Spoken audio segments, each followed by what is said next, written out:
Au nom d'Allah, le tout miséricordieux, le très miséricordieux. Remarque numéro 3.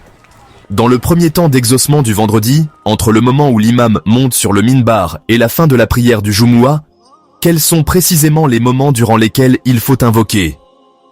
La réponse à cette question est que lorsque l'imam monte sur le minbar, l'appel à la prière est effectué. À ce moment-là, on peut invoquer entre les phrases de l'appel à la prière, comme expliqué dans les vidéos précédentes. Puis, après l'appel à la prière, on peut invoquer tant que l'imam n'a pas commencé son sermon. Ensuite, on peut invoquer entre les deux sermons de l'imam. Également, on peut invoquer entre la fin du sermon et le début de la prière. Enfin, on peut invoquer dans la prière.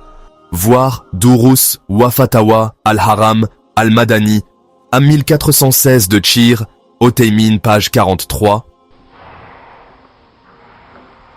Remarque numéro 4. Il est à noter que les savants ont divergé sur le fait de lever les mains lorsque l'on invoque entre les deux sermons de l'imam le vendredi.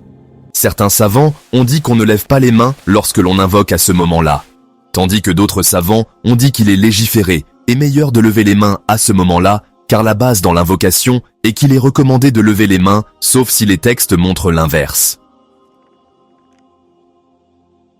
Char Bouloug al-Maram de Cheikh Othaymin, volume 1, page 344. La question suivante a été posée à Shir Othaymin.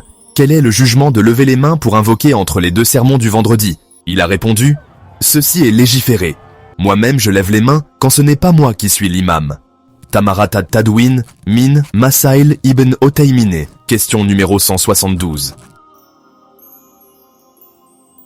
Ainsi, que la personne lève les mains ou pas pour invoquer à ce moment-là, il n'y a aucun reproche à lui faire.